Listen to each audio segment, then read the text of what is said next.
L'armurerie était plongée dans un silence pesant jusqu'à ce qu'un chuintement sec, celui du tissu frottant contre l'acier, vienne briser cette quiétude. Au fond du hangar, assise à un établi usé par des années de service, l'adjudant-chef Élise Marchand travaillait avec une précision chirurgicale, polissant le corps cabossé d'un fusil de précision M210.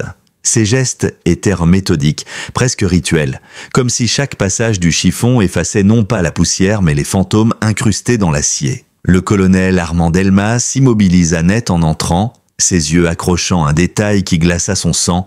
Le canon du fusil portait une longue rangée de marques gravées à la main, de petites encoches profondes et régulières, des entailles de mort, autant de vies effacées à distance impossible, autant d'histoires que les archives officielles ne mentionneraient jamais. Le colonel s'approcha, son pas résonnant dans l'espace vide. Sa voix, basse et tranchante comme une lame, fendit le silence. « Donnez-moi votre nom et dites-moi d'où vient cette arme. » Le métal, froid et lourd, semblait saturé de récits interdits. Chaque trait gravé y était comme un témoignage que nul registre n'oserait consigner. Quelques heures plus tard, le vent hurlait sur les crêtes montagneuses et une balle passa si près de la joue d'Élise qu'elle en sentit la brûlure. Mais elle ne broncha pas.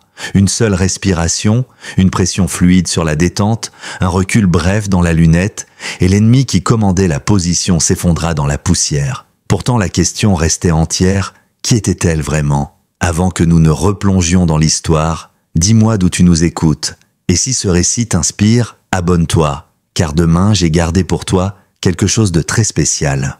Dans l'armurerie de la base de Rocheval, l'air semblait saturé des vestiges de conflits oubliés. Un parfum métallique et sec, mélange d'huile de nettoyage et d'acier froid, planait dans la vaste salle. La lumière du matin filtrait à travers des fenêtres hautes et opaques, projetant des colonnes de poussière comme des lames suspendues. C'était une cathédrale dédiée à la violence contenue, un lieu où la discipline régnait sur chaque recoin. Le colonel Armand Delmas s'y tenait, silhouette droite et figée, penché sur un vieux comptoir de bois éraflé. Tout en contrôlant la liste d'inventaire, il notait chaque détail avec une précision maniaque. Le grattement régulier de son stylo rythmait le silence, une musique mécanique qui racontait à elle seule ses décennies de carrière. Son dos était droit comme une lame, une habitude forgée au feu de missions innombrables. Rien n'échappait à son œil méticuleux. Pour lui, chaque boulon, chaque chargeur, chaque série gravée sur une arme était une pièce essentielle dans l'édifice fragile de l'ordre militaire. Un seul numéro manquant et tout pouvait s'écrouler en cascade. Alors qu'il se penchait sur la ligne d'un fusil d'assaut standard, un son étrange coupa à travers l'atmosphère. Ce n'était ni le cliquetis des casiers, ni la lourde porte d'acier qui se referme. C'était un tintement clair, aigu, comme le murmure délicat du métal manipulé avec trop de soin. Un son anachronique hors de la symphonie habituelle de l'armurerie. Delmas s'immobilisa, le stylo suspendu au-dessus du registre. Son instinct, affûté par des années sur le terrain, lui souffla qu'il y avait là une dissonance. Lentement, il leva les yeux, scrutant la vaste pièce. Ses regards passèrent sur les rangées ordonnées de matériel, sur les soldats en treillis occupés à leurs tâches, puis s'arrêtèrent sur un établi isolé, dans un angle un peu à l'écart, invisible depuis l'entrée. Assise là, seule, le dos légèrement voûté, se trouvait l'adjudant-chef Élise Marchand. Officiellement, elle n'était qu'une technicienne en armement. Réputée pour son efficacité silencieuse, elle préférait les machines à la compagnie de ses camarades. Ses cheveux noirs, raides, tombaient sur ses épaules et masquaient partiellement son visage. Ses mains fines mais fermes glissaient sur le fusil, geste après geste, comme une caresse méthodique sur une cicatrice. Delmas sentit une crispation dans sa nuque. L'arme n'était pas réglementaire, trop longue, trop élancée. La silhouette parlait d'elle-même, c'était un fusil de précision. Le bois était usé, le canon éraflé, l'ensemble respirait les campagnes accumulées. Cette arme n'avait rien à faire ici. D'un mouvement sec, presque réflexe, Delmas dégagea son beretta et fit glisser la sécurité. Le cliquetis brutal résonna comme un coup de tonnerre. Tous les soldats alentour se figèrent, leurs gestes suspendus en plein vol. « Adjudant, chef Marchand », lança-t-il d'une voix froide. « Posez cette arme, immédiatement !» L'air sembla se tendre comme une corde prête à rompre. Mais Élise ne réagit pas. Son geste ne ralentit même pas. Elle continua à polir le fusil, ses doigts glissant le long du métal, comme si les mots du colonel n'avaient pas existé. C'était une insoumission muette, mais d'une puissance presque terrifiante. Delmas avança, ses pas martelant le sol de béton. Le canon de son arme resta braqué sur elle. À mesure qu'il approchait, les détails se précisaient. Ce n'était pas un fusil réglementaire, mais une version modifiée du M210. La lunette était un modèle rare, le canon non standard, une arme fantôme. Quand elle fit pivoter légèrement le fusil, la lumière accrocha une série de petites marques gravées à même l'acier. Pas décoratives, des encoches, une longue chaîne de traits implacables, comme une comptabilité de sang. Juste à côté, un symbole finement gravé apparut, une aile stylisée enroulée autour d'un zéro. Delmas sentit un frisson remonter sa colonne vertébrale. Ce signe, il l'avait déjà vu. Sur des rapports classifiés, des comptes rendus de missions officiellement inexistantes. C'était l'emblème d'une silhouette mythique, une sniper dont les exploits circulaient en rumeurs, Valkyrie 0. Son cœur se serra. Tout son corps lui criait que cette technicienne, silencieuse et effacée, cachait un secret bien plus grand. Autour d'eux, les soldats observaient pétrifiés. Le colonel répéta plus bas, plus pressant, « Où avez-vous eu ce fusil ?» Pas de réponse, juste son regard froid, lointain, impénétrable. C'était plus qu'un refus d'obéir, c'était une frontière invisible qu'elle traçait entre elle et le monde. Delmas fit un signe à un sergent. « Vérifiez le numéro de série », ordonna-t-il. Le sous-officier s'exécuta, ses doigts tremblant sur le clavier. Les secondes s'étiraient, ponctuées par les frappes frénétiques des touches. « Mon colonel, il n'existe pas. Aucun enregistrement. C'est un fantôme. » Le verdict tomba comme une condamnation. Delmas se rapprocha encore, ses yeux fixés sur l'emblème. Tous ses souvenirs d'Afghanistan remontèrent. Une mission, 8 ans plus tôt, appelée Écho Minuit, dans des dossiers tellement caviardés qu'ils en étaient illisibles. Sauf un détail, l'intervention d'un tireur d'élite solitaire désigné uniquement sous le nom de code Valkyrie 0. La tension était insoutenable. D'un ton sec, Delmas ordonna « Évacuez la salle, tout le monde dehors !» Les soldats se ruèrent vers la sortie, soulagés de fuir cette atmosphère suffocante. La lourde porte métallique se referma dans un fracas, laissant le colonel et Élise seuls face à face. Il rangea son arme dans un geste volontaire, mais son regard resta brûlant. Ce n'était plus un supérieur face à une subordonnée. C'était un homme face à une légende vivante. 8 ans plus tôt, commença-t-il, sa voix assombrie par le souvenir. J'étais capitaine sur un poste avancé dans la vallée de Norak, en Afghanistan. Une équipe de commandos était piégée sur une crête.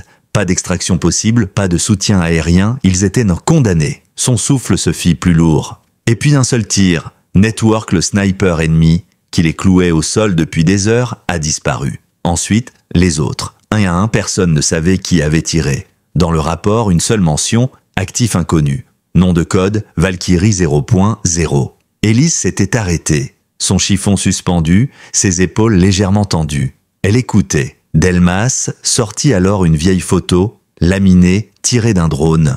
Floue, granuleuse, montrant une silhouette isolée derrière un fusil, sur une crête. La ressemblance était indéniable. « Je n'ai jamais oublié », murmura-t-il. « C'était vous !» Elle regarda l'image un instant. Une émotion fugace traversa son visage, puis s'effaça. « Cette mission n'existe pas », dit-elle simplement. Une phrase glaciale, sans déni ni aveu, mais qui enfermait plus de vérité que n'importe quelle confession. Soudain, une alarme stridente retentit, déchirant le silence.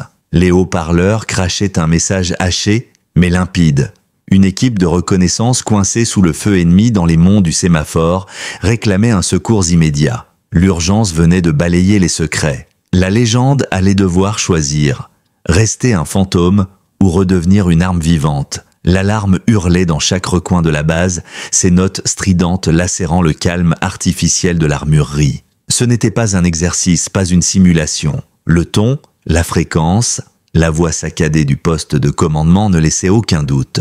Toutes unités disponibles, ici contrôle. L'équipe de reconnaissance 3-7 est prise sous le feu dans les monts du sémaphore, situation critique.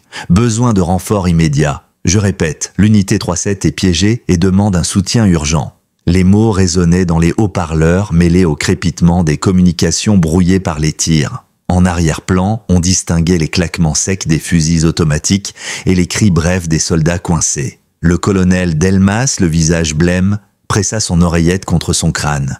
Il entendait la panique des hommes au sol, leur souffle précipité, les ordres hurlés entre deux salves. La situation était désespérée. Les insurgés avaient pris la hauteur, dominant la vallée. Aucun blindé ne pouvait franchir ces pentes abruptes, et les hélicoptères n'avaient pas de ligne claire de tir. L'unité 3-7 n'avait que quelques minutes devant elle avant l'anéantissement. Il tourna la tête vers Élise. Elle n'avait pas bougé. Debout, immobile près de son établi, ses yeux semblaient écouter plus attentivement que n'importe quelle radio. Sa mâchoire était crispée, ses pupilles réduites à 2 éclats d'acier. Delmas comprit qu'elle analysait déjà. Elle n'avait pas besoin d'écran ou de carte, elle voyait la topographie dans sa mémoire comme si elle s'y trouvait. Chaque angle, chaque couloir de tir, chaque trajectoire potentielle. Il franchit la distance qui les séparait, sa voix rauque chargée d'une urgence qu'il ne tentait plus de masquer. L'ennemi est trop haut. On ne peut rien faire depuis la base. Ils vont être écrasés. Il posa le fusil modifié sur l'établi, ses doigts effleurant les entailles gravées.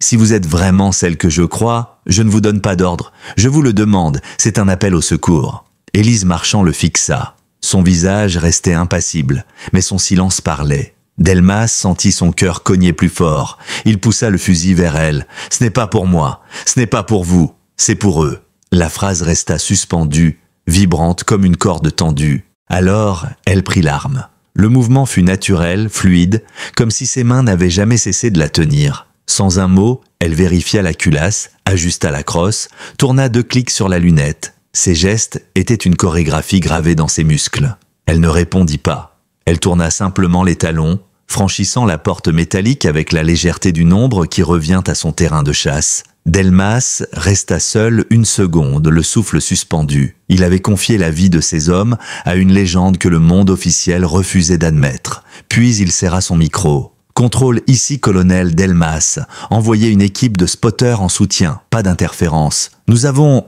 une solution. » Les monts du sémaphore se découpaient à l'horizon, silhouettes déchiquetées dressées contre le ciel clair. À première vue, c'était un paysage magnifique, rocailleux et sauvage.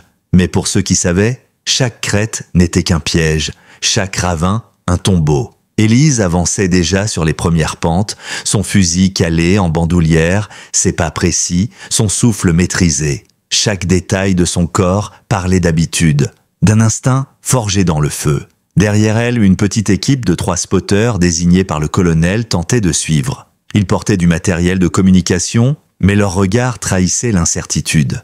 Elle leva la main sans se retourner. « Vous restez là ?» Son ton n'admettait aucune discussion. Les soldats s'immobilisèrent aussitôt. Ils savaient qu'ils avaient atteint la limite de leurs compétences. Ce qu'elle s'apprêtait à faire appartenait à un autre monde que le leur. La montée était brutale. Le sol glissait sous ses bottes. Les éboulis roulaient, mais elle avançait sans ralentir. Ses mains effleuraient parfois la pierre pour tester la stabilité d'un appui. Son souffle restait régulier malgré l'altitude. Plus haut, des échos de tirs déchiraient l'air. Chaque détonation résonnait entre les parois, redoublée par les échos. Les cris brefs des soldats coincés se perdaient dans le vacarme. Élise se plaqua contre une paroi et fit glisser le fusil devant elle. Elle déploya le bipied, posa la crosse contre son épaule et colla son œil à la lunette. La lunette découpa le monde en un cercle limpide. À près d'1 kilomètre sur une crête fortifiée par des rochers, elle distingua le scintillement caractéristique d'une optique ennemie. Le sniper adverse. C'était lui qui tenait l'équipe 3-7 prisonnière.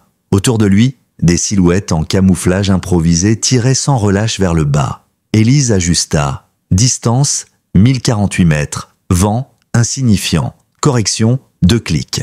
Son souffle se ralentit, son monde se rétrécit à ce cercle de verre. Le temps se suspendit.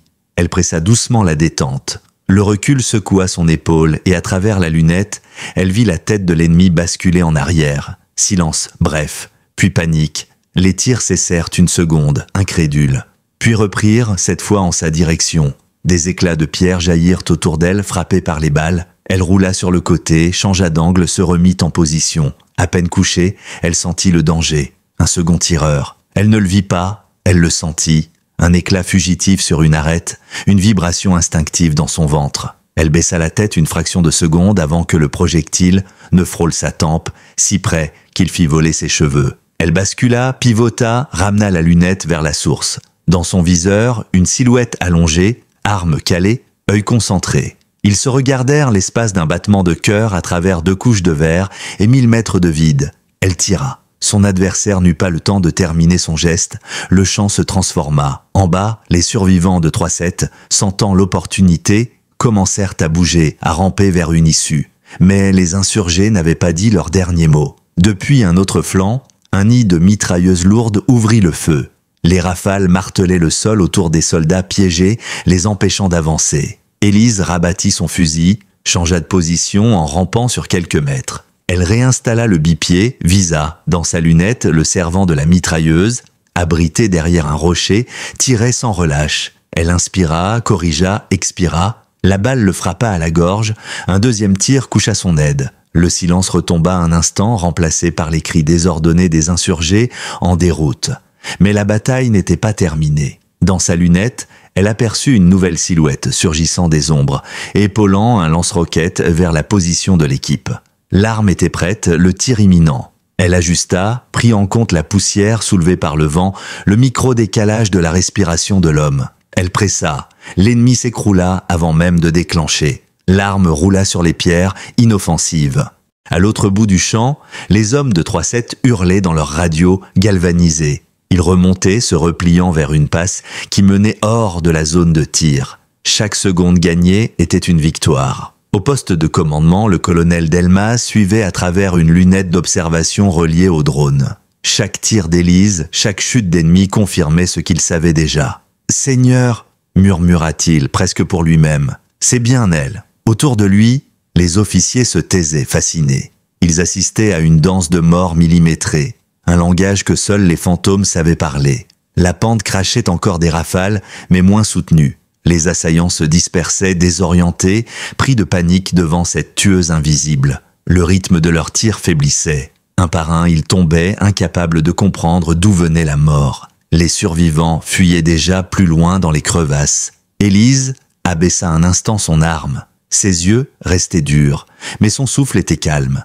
Elle ne cherchait pas la gloire, elle ne célébrait pas. Elle faisait ce qu'elle savait faire, protéger. Chaque tir n'était pas un exploit, mais un devoir. Dans son esprit, les encoches sur le canon avaient cessé d'être des contes macabres. Elles étaient des rappels, une mémoire gravée pour que ceux qui survivaient n'oublient jamais pourquoi ils respiraient encore. Le combat n'était pas fini, pas encore. Mais déjà, dans les monts du sémaphore, une ombre renaissait. Valkyrie Zéro n'était plus une rumeur. Elle était là, redevenue chair et souffle, réécrivant le destin des hommes piégés. Les tirs se tarissaient peu à peu dans les monts du sémaphore, remplacés par un silence brutal et lourd. Le vent se remit à dominer l'espace, sifflant entre les arêtes rocheuses, comme pour effacer les échos de la bataille.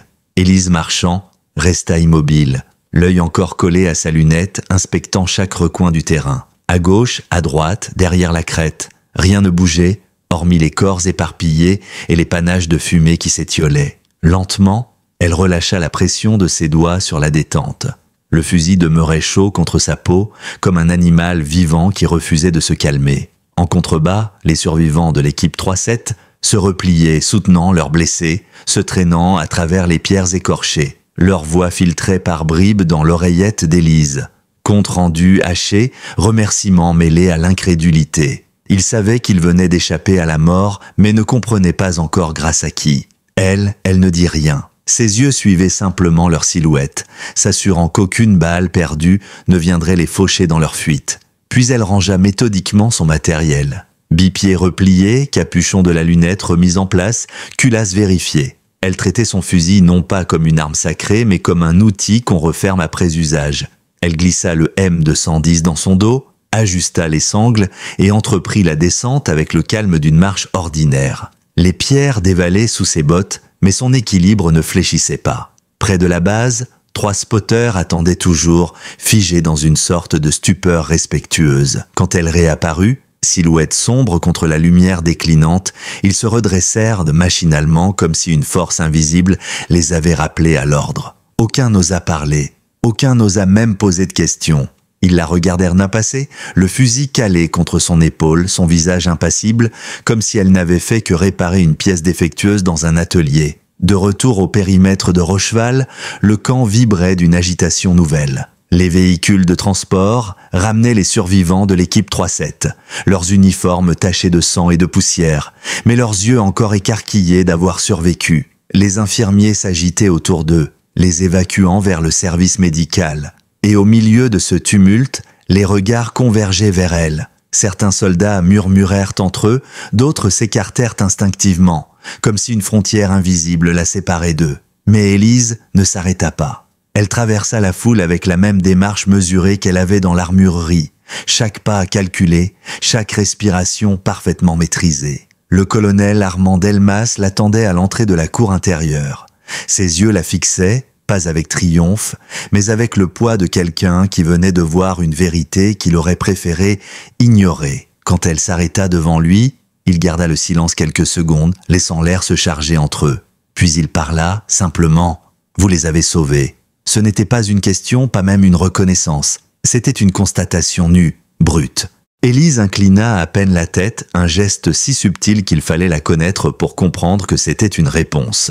Le colonel baissa les yeux vers le fusil. Son souffle se coupa un instant. Près de la chaîne d'entaille, gravée, une nouvelle marque venait d'apparaître. Fraîche, encore nette, elle avait déjà ajouté à son décompte « Vous avez marqué l'arme » demanda-t-il, presque incrédule. Elle soutint son regard. Sa voix, quand elle répondit, était claire mais dénuée de tout orgueil. Certaines choses doivent être retenues. Cette simplicité glaça Delmas plus que n'importe quelle confession. Ce n'était pas de la vantardise, ce n'était pas un trophée, c'était une discipline, un rappel permanent du coût exact de chaque intervention. Plus tard, dans le calme relatif de son bureau, le colonel revint encore et encore sur les images de la bataille. Les drones avaient tout capté, les silhouettes qui tombaient les unes après les autres, le tracé invisible de chaque balle qui trouvait sa cible. Pas un tir manqué. Chaque coup porté avec la précision d'un scalpel. Les officiers de la salle d'opération avaient commencé à parler d'un « ange du col », d'une entité invisible qui aurait protégé l'équipe. Les rumeurs enflaient déjà, alimentées par l'incrédulité et la fascination.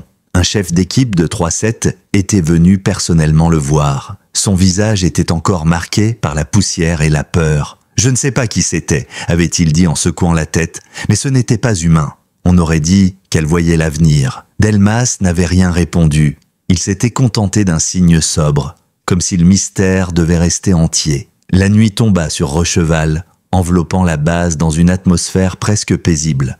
Mais à l'intérieur de l'armurerie, les murs résonnaient encore des échos de ce qui venait de se jouer. Élise avait repris sa place, assise devant son établi, le fusil démonté devant elle. Elle nettoyait chaque pièce, chaque fragment métallique, avec la même précision qu'au matin. Comme si la journée n'avait été qu'une parenthèse dans une routine inébranlable. Quand Delmas entra, il ne dit rien. Il resta un moment à l'observer, à écouter le frottement régulier du chiffon contre l'acier. Puis enfin, il rompit le silence. « J'ai des rapports, des dizaines, tous différents, mais tous parlent d'un miracle. » Il fit un pas vers elle, sa voix plus basse. L'équipe 3-7 invente déjà des surnoms. L'ange, le spectre, la silhouette du col. Son regard se posa sur le fusil. « Mais moi je sais que c'était vous. » Élise ne répondit pas, mais ses mains cessèrent un instant leur mouvement. Le colonel continua plus grave. « Quand j'ai vu cette rangée d'entailles, j'ai cru voir un registre morbide, un carnet de dettes que personne n'avait le droit de tenir. Mais aujourd'hui j'ai compris, ce n'est pas un compte, c'est un langage. Le vôtre. » Il posa doucement un petit couteau de service sur la table, à côté du fusil. Une lame simple, utilitaire. Chez moi, quand une journée change tout, on ne rajoute pas une entaille de plus. On trace une ligne, pas pour compter, pour dire que le chapitre est clos, que ce qui vient après est différent. Il laissa la lame ouverte, attendant une réaction. « Puis-je » demanda-t-il. Élise regarda l'espace vide au bout de la rangée, cet interstice minuscule qui semblait attendre quelque chose. Ses yeux se posèrent un instant sur le colonel, puis revinrent sur le métal. « Oui ». Delmas incline la lame, traça doucement une ligne horizontale fine, discrète, qui coupait la série de marques comme une couture. Pas profonde, juste assez pour être là. Le geste dura moins d'une seconde, mais son poids était immense. Quand il reposa le couteau, il recula d'un pas. « Voilà », murmura-t-il. Ni une victoire, ni un fardeau, juste une fin. Élise passa lentement son doigt sur cette nouvelle trace. Elle ne sourit pas. Elle ne soupira pas. Elle se contenta d'attraper une cartouche dans sa poche, un étui de laiton terni par la chaleur de ses doigts. Avec une aiguille, elle y avait gravé 4 mots. Elle le posa à côté du fusil orienté vers le colonel. Delmas lut et son souffle se suspendit. « Pour ceux que nous sauvons. » Il ne répondit pas. Il se contenta d'un signe de tête comme si quelqu'un d'invisible venait d'entrer dans la pièce. Ce n'était plus un secret partagé entre deux personnes. C'était une promesse silencieuse qui s'ajoutait à la légende. Le bureau du colonel Armand Delmas baignait dans une lumière jaune et vacillante. Une simple lampe de bureau projetait des ombres longues sur les murs chargés de dossiers. Les rideaux tirés étouffaient les bruits de la base, ne laissant passer que quelques échos lointains de moteurs ou de voix. L'air y était dense, presque électrique, comme si chaque meuble attendait les mots qui allaient s'y prononcer. Delmas se tenait debout près de la fenêtre, un dossier mince en main. Ses yeux fixaient une page, mais son esprit dérivait ailleurs, vers les crêtes, vers le souvenir de la silhouette allongée derrière un fusil. La porte frappa doucement. « Entrez » dit-il sans se retourner. Le battant grinça, puis se referma. Les pas d'Élise Marchand traversèrent la pièce avec la régularité d'un métronome. Elle s'assit sans un mot, son dos droit, ses mains posées à plat sur ses cuisses. Le fusil n'était pas là. Il était resté enfermé à double tour dans son casier de l'armurerie. Le silence s'étira. Delmas finit par poser le dossier sur son bureau et s'approcha. « Vous êtes ici depuis plus d'1 an, commença-t-il d'une voix neutre. Dans l'ombre, parmi les inventaires, les registres, à réparer des armes que d'autres utilisent. Personne n'a jamais soupçonné. Pas vos collègues, pas vos supérieurs.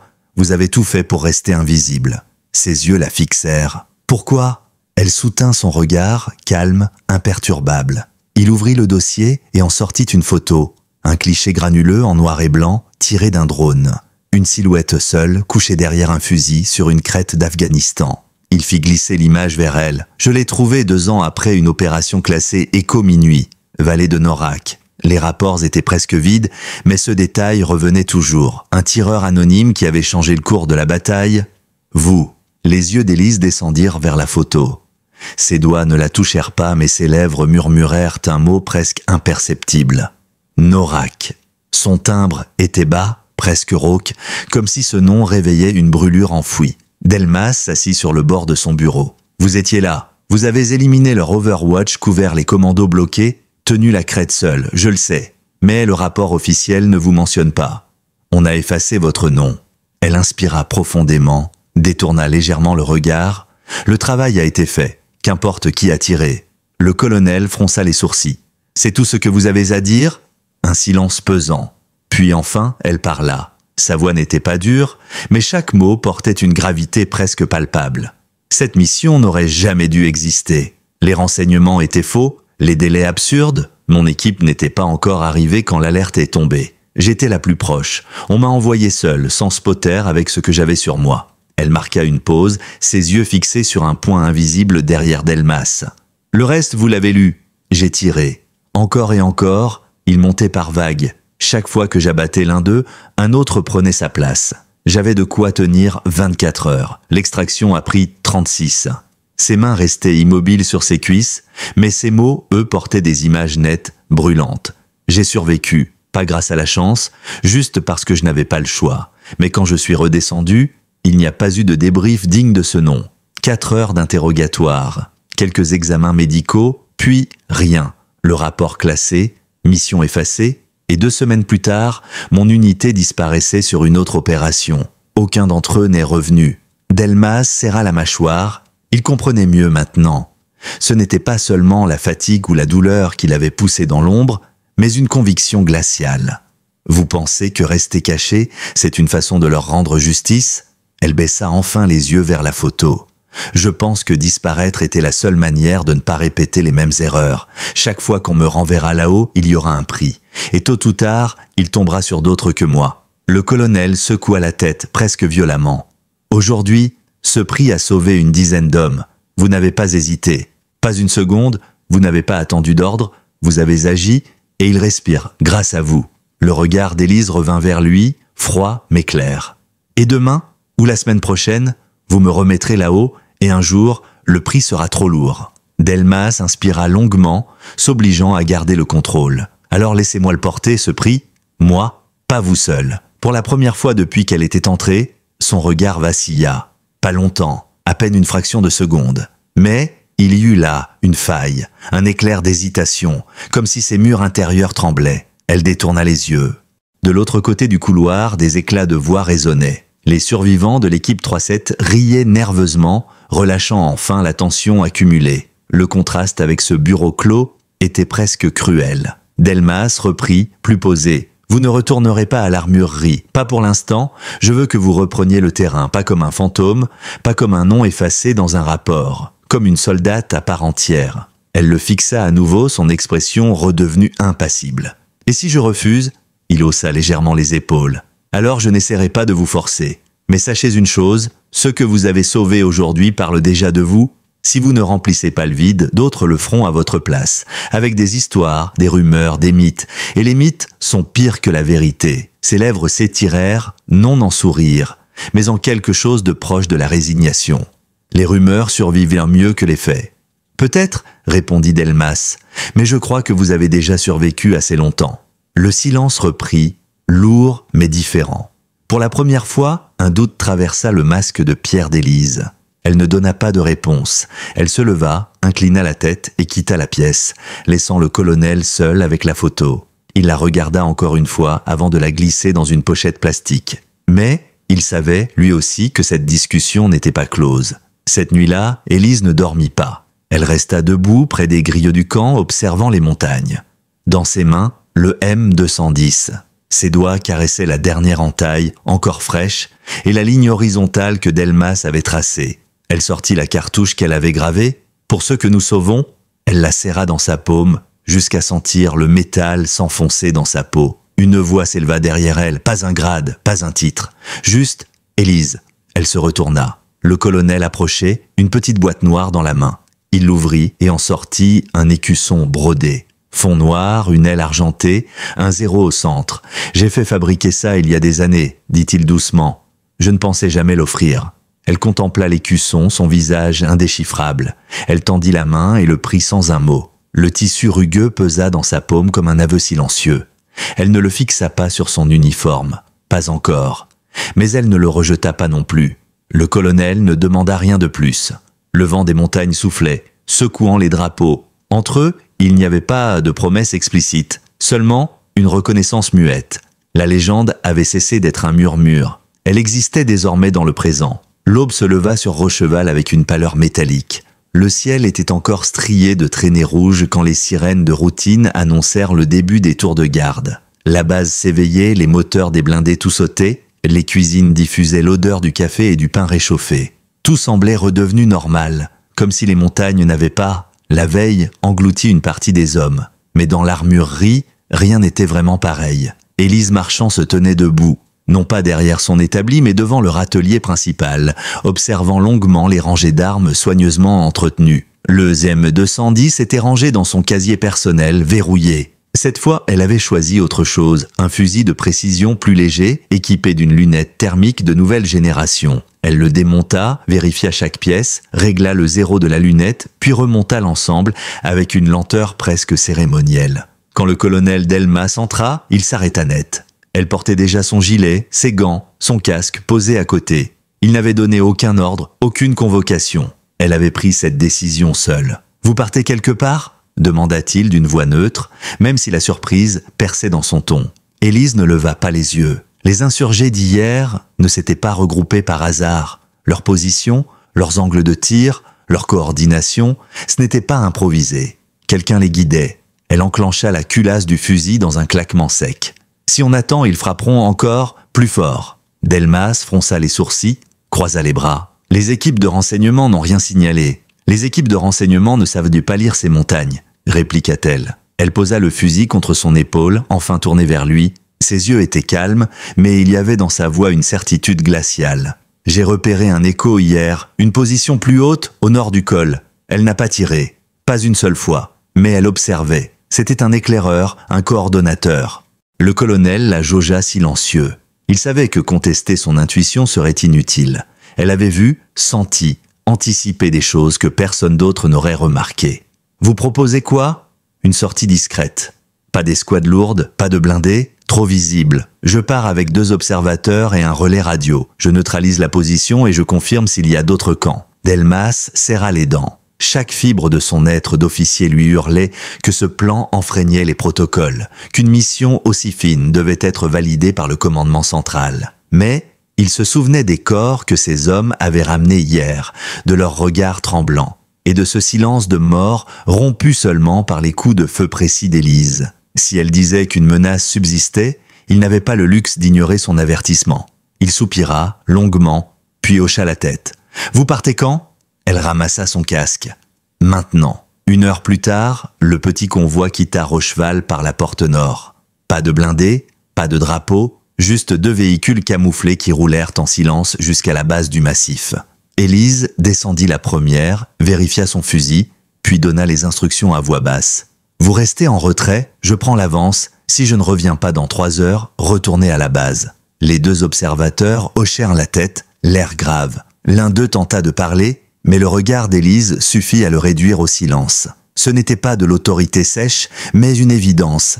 Elle n'avait pas besoin d'être suivie. Elle savait ce qu'elle faisait. Elle s'enfonça dans la montagne, ses pas avalant le terrain rocailleux. Le vent soulevait déjà la poussière. Les pentes abruptes découpaient l'horizon en arêtes menaçantes. Chaque rocher devenait une cachette potentielle, chaque silence, une embuscade. Mais Élise avançait sans hésiter, comme si chaque pierre lui parlait. La montée était rude, plus traîtresse que la veille. Ses muscles protestaient, mais elle ne ralentit pas. Elle atteignit un replat à mi-chemin, s'accroupit et observa au travers de sa lunette thermique. Les reliefs apparurent en contraste de chaleur, la roche froide, les rares buissons vivants et une signature nette. Une silhouette humaine, immobile, couchée derrière un affût de fortune. Exactement là où elle l'avait pressenti. Elle sourit à peine, un pli imperceptible au coin des lèvres. Son instinct ne l'avait pas trompée. Elle se coucha, ajusta son fusil. Mais cette fois, elle ne tira pas. Elle observait. Le guetteur, à en juger par son équipement, n'était pas un simple milicien. Son arme était occidentale, sa tenue adaptée, son comportement trop discipliné. Pas un amateur, quelqu'un de formé, quelqu'un qui appartenait à une organisation plus vaste. Élise activa son micro à voix basse. Confirmé, j'ai visuel, ce n'est pas local, répété, ce n'est pas un insurgé local. Dans son oreillette, la voix de l'un des observateurs grésilla. Transmission captée, que fait-on ? Elle inspira profondément. On ne fait rien, pas encore, je veux savoir combien ils sont. Pendant 2 heures, elle resta immobile, suivant chaque geste du guetteur. Elle nota les signaux de main qu'il envoyait vers l'est, les moments où il consultait une radio cryptée, les relevés qu'il écrivait sur un carnet. Derrière lui, d'autres signatures thermiques apparurent peu à peu. 3, puis 5, puis 8 silhouettes. Une équipe entière. Ils installaient un camp dissimulé dans les hauteurs avec du matériel sophistiqué. Élise transmit calmement les coordonnées. « Colonel, ici Marchand. Nous avons confirmation, infiltration étrangère. Équipe organisée, 8 opérateurs minimum. » Le silence au bout du fil dura plusieurs secondes. Puis la voix de Delmas, grave et tendue, répondit « Reçu. Restez en position. Ne vous engagez pas seul. J'envoie un appui discret. » Elle ferma les yeux une seconde. « N'en voyez pas trop. Ils s'évaporeront. Laissez-moi réduire la tête du serpent. Le reste fuira. » Delmas soupira. « Vous jouez avec le feu, Marchand ?»« Le feu, c'est eux » répondit-elle. Un souffle de vent fit danser la poussière autour d'elle. Son doigt se posa doucement sur la détente. Le moment approchait. Et dans son oreille, la respiration nerveuse des observateurs lui rappela que cette fois, elle n'était pas totalement seule. Mais la vérité, elle restait la même. Personne d'autre que Valkyrie Zéro ne pouvait écrire la suite de cette histoire. Le silence s'étirait sur la crête, dense, presque suffocant. Couchée derrière son fusil, Élise Marchand suivait chaque mouvement de l'escouade ennemie à travers sa lunette thermique. 8 silhouettes, peut-être plus, équipées comme des professionnels. Leurs gestes étaient coordonnés, leur discipline frappante. Ce n'étaient pas des insurgés improvisés. C'était une unité entraînée, parachutée ici pour tester la défense de Rocheval. Et si elle les laissait agir, ils écraseraient la base en moins d'1 semaine. Dans son oreillette, la voix de l'observateur tremblait à peine. « On fait quoi maintenant ?» Élise inspira profondément, sentant l'air froid des montagnes brûler ses poumons. « On attend. » Son doigt caressait la détente sans l'engager. Elle voulait comprendre leur rythme, identifier celui qui commandait, celui dont la chute briserait la cohésion. Elle patienta. 10 minutes, 20, jusqu'à ce qu'une silhouette se détache, plus calme, plus assurée. L'officier, sans aucun doute. Elle ajusta. Sa respiration ralentit. L'instant se dilata, puis, d'un geste d'une pureté chirurgicale, elle pressa la détente. Le tir claqua, répercuté par les falaises. Dans sa lunette, l'homme s'effondra, frappé net. Pendant une fraction de seconde, les autres ne comprirent pas. Puis ce fut la panique. Les radios s'affolèrent, les silhouettes se dispersèrent en désordre, brisant la discipline qui les rendait si dangereux. Élise enchaîna. Deuxième tir, troisième, chaque coup tombait juste. Les rochers autour d'elle éclataient sous la riposte, mais elle changeait de position sans cesse, disparaissant dans les creux du relief. Ses observateurs, restés en retrait, assistaient à la scène incrédules. C'était une danse, une partition où chaque mouvement semblait écrit d'avance. À la base, le colonel Delmas suivait les transmissions radio, crispé sur son siège. Les opérateurs des communications se lançaient des regards interloqués. Chacun de ces tirs était confirmé par les drones. À chaque impact, l'escouade ennemie se désintégrait un peu plus. « C'est impossible », souffla un jeune lieutenant. Delmas serra la mâchoire. « Non, c'est elle. » En moins d'une heure, le camp ennemi n'était plus qu'un champ de débris et de cadavres. Les survivants avaient fui dans les ravins, abandonnant armes et matériel. Le col, lui, retomba dans un silence lourd. Élise resta immobile, son fusil contre l'épaule, guettant un dernier mouvement. Rien. Elle rangea son arme avec le même calme qu'elle l'avait sortie. « Mission accomplie » dit-elle simplement dans son micro. 3 mots, pas plus. Mais à la base, un souffle parcourut les salles comme une onde invisible. Les soldats de Rocheval, jusque-là incrédules, comprirent que la légende qu'ils chuchotaient entre eux était bien réelle. Valkyrie Zéro n'était plus un mythe. Elle était revenue. Le retour à la base fut étrange. Pas de fanfare, pas d'ovation, mais des regards. Des dizaines de regards fixés sur elle, mi-fascinés, mi-craintifs. Elle traversa la cour sans un mot, ses bottes claquant contre le sol. Ses observateurs la suivaient de loin, incapables d'expliquer ce qu'ils avaient vu. Le colonel Delmas l'attendait devant le poste de commandement. Quand elle s'arrêta face à lui, il la salua, un geste rare, presque solennel. « Vous avez fait plus que sauver cette base », dit-il d'une voix basse mais ferme. « Vous venez de montrer à chacun ici que nous ne sommes pas seuls, que nous avons une arme qu'ils ne pourront jamais prévoir. » Élise resta impassible. Ses yeux dérivèrent vers le fusil qu'elle tenait encore, puis vers la ligne horizontale gravée la veille. Elle murmura, presque pour elle-même, « Chaque fois que je tire, quelque chose meurt. » Delmas inclina la tête. « Et chaque fois que vous tirez, quelqu'un vit. » Un long silence. Puis elle lui tendit le fusil. Pas comme un abandon, comme une offrande. « Ce n'est pas moi qui dois garder ça. C'est vous. » Le colonel prit l'arme avec précaution, comme si elle brûlait. « Et vous ?» demanda-t-il. Ses yeux se posèrent sur les jeunes soldats qui, à quelques mètres, l'observaient en cachette. Certains chuchotaient son nom, d'autres faisaient mine de détourner le regard quand elle les surprenait. Elle inspira profondément. « Je leur apprendrai ?» Delmas haussa les sourcils. « Vous ? Ils ont besoin d'un tireur. Mais plus encore, ils ont besoin d'apprendre à voir, à comprendre la montagne, le vent, le rythme du silence. Ils ont besoin de savoir ce que personne ne leur enseigne. » Il comprit. Elle venait de prendre une décision qu'aucun ordre n'aurait pu lui imposer. Valkyrie Zéro acceptait de transmettre.